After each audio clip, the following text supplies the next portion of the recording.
Hi, everyone. Matthew DeSantis here with NYRA Bets, here with another countdown to the Cup where we're getting you ready for the 2024 Breeders' Cup at Del Mar. And this episode is devoted to trainer Bill Mott and his contingent of horses that are going to be out there at Del Mar. Talk about some of the historical trends we have seen from Mott, which is quite interesting, as well as the chances for his top contenders this year.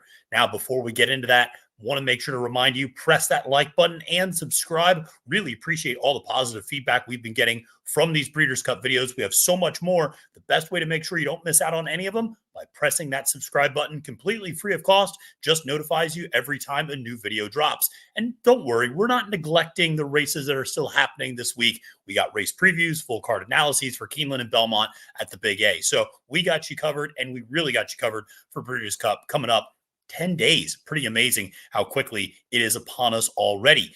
Like I said, going to talk today about Bill Mott, Hall of Fame trainer, one of the best. What just personally, I've never met the man, I've never spoken with him, but always been a favorite of mine. Just the way he conducts himself, the way he speaks to his horses, the way he speaks about his horses, just always exudes class, and it's hard not to root for Mott, I think, and a lot of his horses. Now, that said, let's take a look at Bill Mott's record at the Breeders' Cup, and it is an interesting career, to say the least.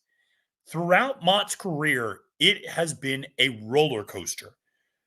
Overall, 126 starters, 15 wins, about a 12% win percentage, 38 of his runners in the money, about a 30% in the money percentage. Those numbers, if you just look at them on their own, look pretty comparable, actually, to what you see from Bob Baffert, from what you see from Todd Pletcher, from what you see from Chad Brown. So very comparable to the other top trainers in the game. However, when you dive into Mott's Breeders' Cup record year by year, it really tells a very compelling story, I think, that from 2000 to 2008, the man did not have a single horse hit the board in 25 starts. And I believe he was 0 for 29 until he got his first winner. He had a horse finish in the board in the money, I should say, in 2009. It wasn't until 2010 he finally got a winner from that 2000 start point. So he's gone through these long droughts where he has not had much success. However, the last 2 years, the combination of Cody's Wish and Elite Power and Just FYI, all of a sudden, Mott has exuded a ton of confidence and had a lot of success in the Breeders' Cup these last 2 years at Keeneland and at Santa Anita. And what you've seen is him win 36% of his entries those 2 years, 5 for 14, 8 for 14, almost 60% in the money. So that's, I think, really interesting that, in many ways, those last 2 years really pulled up his overall numbers. That going into 2022, he was at about an 8% win rate, about a 20-something, 25-ish, 24% in the money rate, well below what we would see from other top trainers who bring a significant number of horses to the Breeders' Cup every year. Now, 2017 and 2021, how did he do at Del Mar? Well, that was during one of those low tides. Tides come in, they go out. That was during a low point. So 0 for 8 in those 2 years with only one horse hitting the board in those 2 years in 2017 and 2021. It's interesting because he doesn't have a huge crop this year. He doesn't have a huge contingent that he's bringing. Only 4 horses, but we're going to really dive into those 4 because I think they're 4 very important horses. There are 4 horses that people, I think, have strong connections to, or at least 2 or 3 of them absolutely are the case. And it's going to be interesting because there are some high-profile horses that he is certainly bringing to this year's Breeders' Cup. But again, when you look at his career in totality, the averages, they look pretty good. When you look at his career year by year, that's where you see the huge discrepancies between these long stretches of no success and then this recent influx of huge success with, like I said, horses like Cody's Wish and Elite Power. So is it just a matter of him getting a couple of special horses at the right time? Certainly feels like he's got some nice horses for this year as well. But how he navigates Del Mar. Obviously, predominantly an East Coast trainer, does take some horses out to California every once in a while outside of the Breeders' Cup, but obviously we'll have to wait and see how they turn out this year. Well, like I said, it's not a big group that he is bringing out to Del Mar for this year's Breeders' Cup. Arthur's Ride, Warlike Goddess, Scylla, and Scythian. And 3 of those 4, though, I think are pretty serious horses. Scythian could be. It's just maybe the biggest unknown in terms of going to the Juvenile Fillies Turf. And you always have to be a little worried about how effective the European runners are going to be in some of those juvenile filly races, depending on which ones come over, etc. But Arthur's Ride is a horse that people are going to spend a lot of time talking about in the Classic. Warlike Goddess, almost a $3 million career earner, is a fan favorite for so many. Scylla has that fantastic pedigree out of Closed Hatches and is the half to Tacitus, and is a really intriguing horse that I think pretty interesting in this Filly Mare Sprint. We're going to talk more about that in a second. And then Scythian. Now, one of the other things that I need to mention about Mott is the fact that he has recently been on quite a cold streak over the last 2 months. And this is notable going into the Breeders' Cup because over the last 2 months in New York, he is 4 for 82. That is a 5% win rate.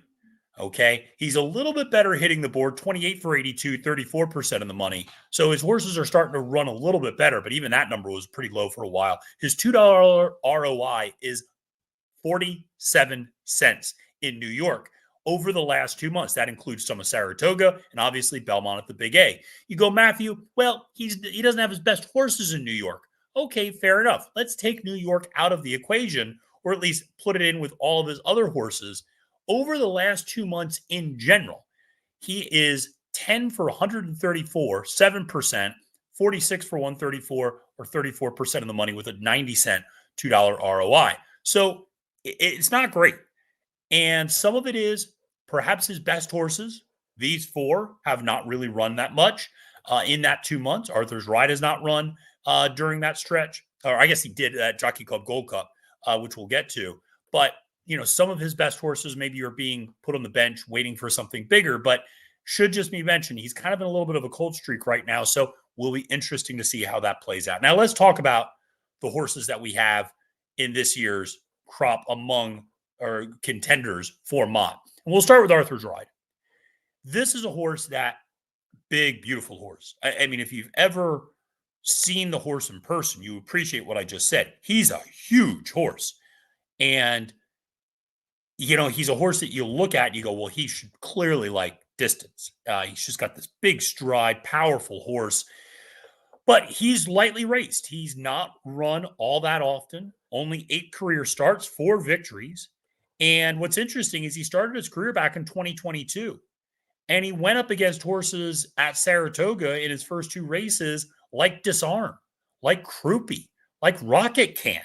Some interesting horses that he kind of knocked heads with early in his career, went to the bench for a while, came back, won his maiden down at Gulfstream Park, then followed it up with a really impressive victory this year, another one down at Gulfstream Park off of a 13-month layoff.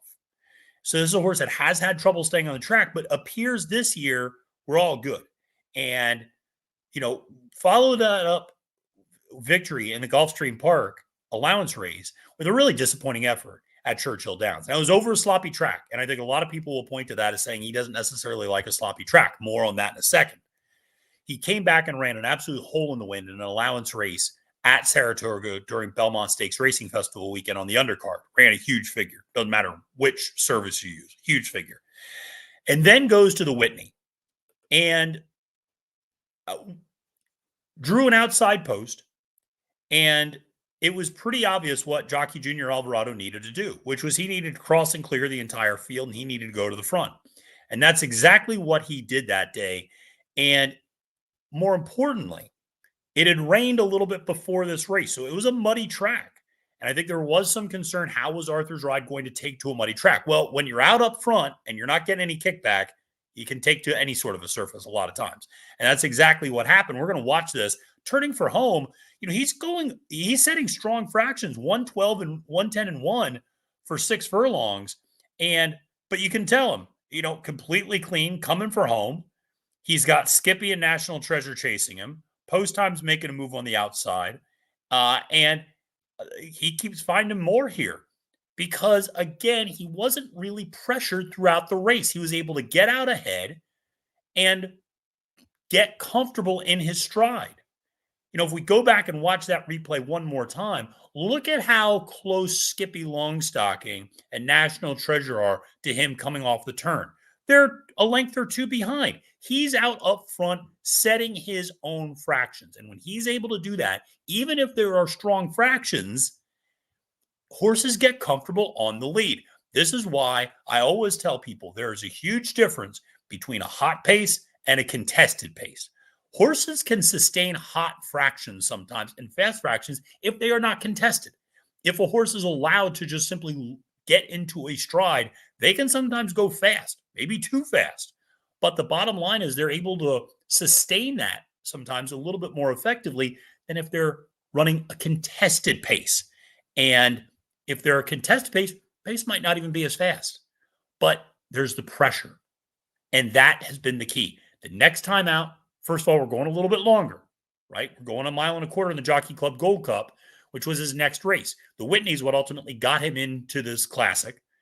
And in the Jockey Club Gold Cup, though, this was, if you want to put a ride on someone's resume, this was a ride to put on Flavian Pratt's resume on Highland Falls that day. Because what he did was what they failed to do in the Whitney, which was he put pressure on Arthur's ride the whole way around. And we're going to pick this up a lot sooner just to show you. They're going 111 and 1, so a full second slower to the 3/4. Now, granted, they're going longer, so you got to take that into consideration. But what's the difference? He's being hounded the entire way. Pratt is right on him with Highland Falls. And now, granted, I think Highland Falls is a really, really nice horse. So I don't think there's any harm in losing to a horse like Highland Falls.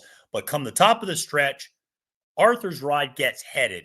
He gets a head put in front of him. And you can tell Junior kind of knows he doesn't have much left inside of him. And because he's not really going that hard, he kind of goes to the whip once or twice, and then he just starts keeping him straight, coming for home the rest of the way. Highland Falls takes over. You see Pyrenees make a run. You see Tapatrice get up for third. So it was not the sort of effort that people expected out of Arthur's ride because he was hounded on the lead. The question is, what's going to happen at Del Mar? Now, there are two things to keep in mind. One, it's a speed favoring track. So if there's ever a track where he's going to be able to get the 1.25 miles while going relatively fast, it's out here. The second is, who's going to pressure him? And I think that's a legitimate question, because when you see a horse like Seize the Gray and Dornick not be in this race, Dornick's retired and Seize the Gray is going to the dirt mile. Well, those two horses would have been front end speed. Now you have a different situation. You have a horse like Fierceness. Now, Fierceness is going to be forward. We know that. But Fierceness also doesn't need the lead. So Fierceness can sit second or third. He can sit the exact same trip he sat last year out at Santa Anita in the Juvenile. Can sit the trip that he sat in the Travers, where he sat third, but just flanking outside, basically, tracking the pace. You could look at in a horse like City of Troy, even for Aidan O'Brien, should be pretty forward. Perhaps Forever Young, if he gets out of the gate effectively, could be forward. Derma Sotogake could be pretty forward. But are they need to lead horses? Well, none of them really need the lead. Maybe Derma. I mean, Derma's an interesting horse, but, in a lot of ways. But it is fascinating to see, how that pace scenario is going to play out at Del Mar. We showed you, if you haven't watched it already, make sure to check out the Countdown to the Cup Del Mar track stats, where I take a look at how the track has been playing at Del Mar, not only for the two Breeders' Cups, but also for the summer meet this year. And that sheds a little bit of light on the fact that this is a pretty speed-favoring track when you're talking about going 2 turns on the dirt. Again, where's the pace going to come from? Where's the pace pressure going to come from potentially? Obviously, post-position draw is going to be important for a lot of this too. And who draws outside of whom? Who's stuck on the inside? Who has to go? all of these sort of scenarios are yet to play out. But Arthur's Ride, horse with serious front end speed. Could he be lone speed? If he is, he's dangerous. But it's hard to imagine that they're going to let him get away with what he did in the Whitney. And I think you're more likely to see someone, I don't know who it's going to be yet, but someone take the Flavien Prat approach and go, nah, we're not going to let you get away with this. We're going to stay on you the whole time.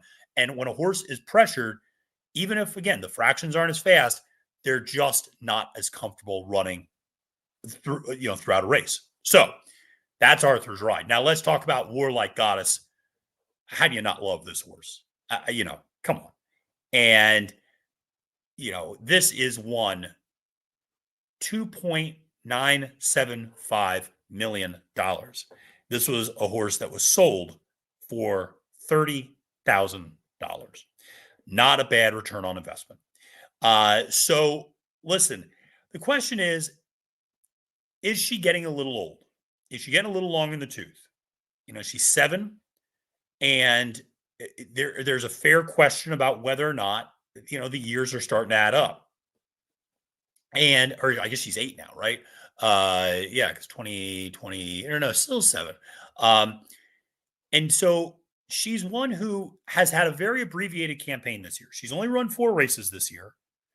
She came back off of a long layoff from last year's Breeders' Cup Turf, where she finished 7th.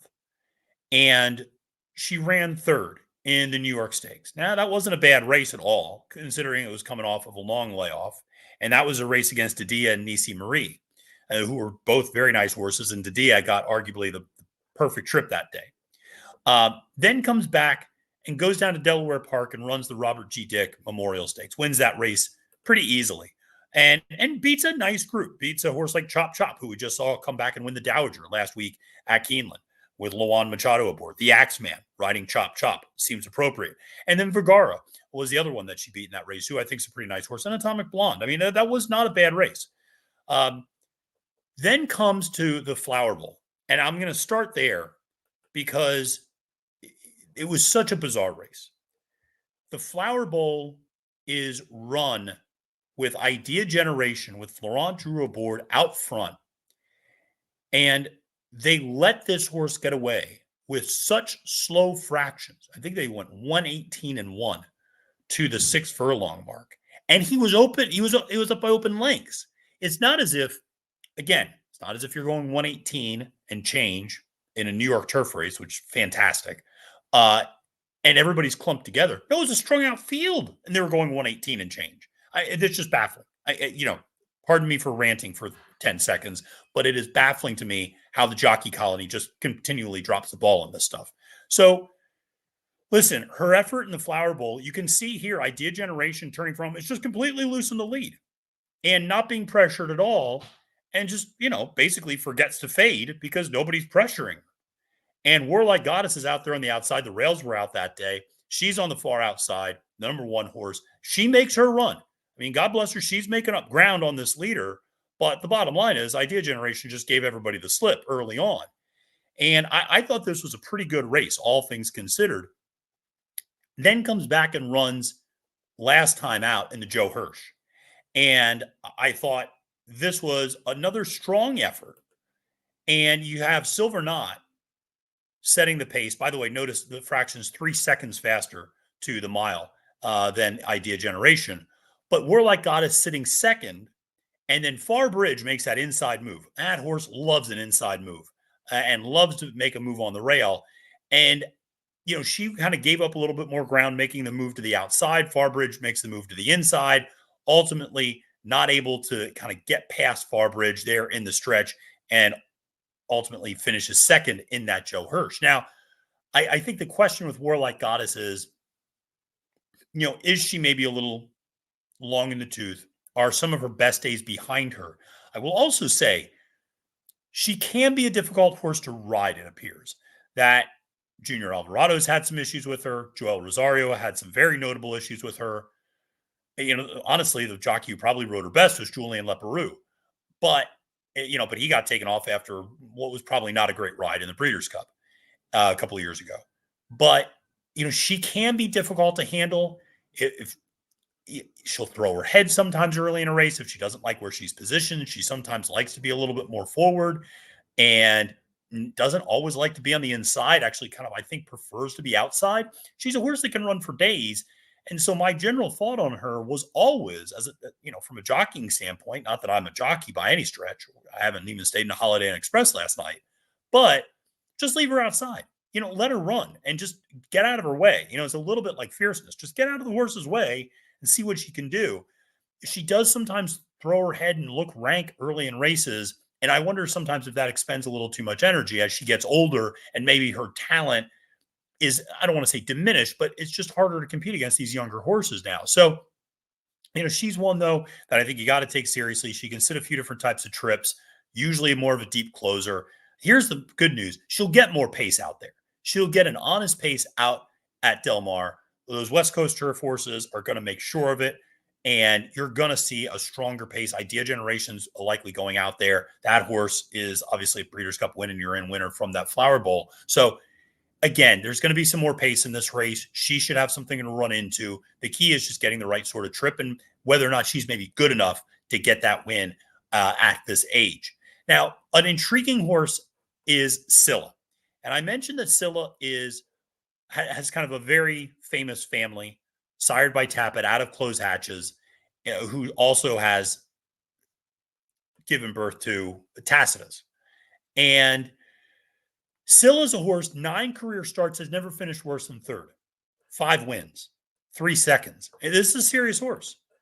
And again, though, is a horse that's been a little bit slow developing, had a long layoff, broke its maiden debut at Keeneland, then steps up, wins against allowance optional claiming money at Churchill Downs. Does not run, though, for the better part of 9 months. Comes back at Gulfstream Park, finishes second in an allowance race, then goes and steps up to run in the Double Dog Dare at Keeneland, finishes third, then comes back and goes on a nice little run. Wins an allowance optional claiming race at Churchill, wins the Shawnee at Churchill, and then wins the Fleur de Lis at Churchill. And why do I keep saying at Churchill? Well, she runs really well at Churchill. She's 4 for 4 at Churchill.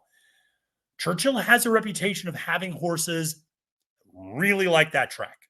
Think Maxfield. Think Obligatory. These are horses that always ran well at Churchill, didn't always run as well everywhere else. Now, here's the thing. She's run well at other places. She goes out. Mott actually ships her out to Del Mar. She runs in the Clement L. Hirsch and runs second to Adair Manor, who, was in kind of top form before she got injured. She's not going to be in the distaff. But then Mott does something really interesting. Brings her back across the country on 3 weeks rest and runs her in the grade 1 ballerina going 1 turn. Turns her into a sprint horse when everything in her pedigree would suggest more distance is going to be beneficial. He goes, no, we're going to cut her back basically, and does it on 3 weeks rest, which is not a very typical move for Bill Mott. And we're going to pick up that ballerina where she's running against Society. Society just had the perfect trip, just kind of tracked Money's Gold, who faded.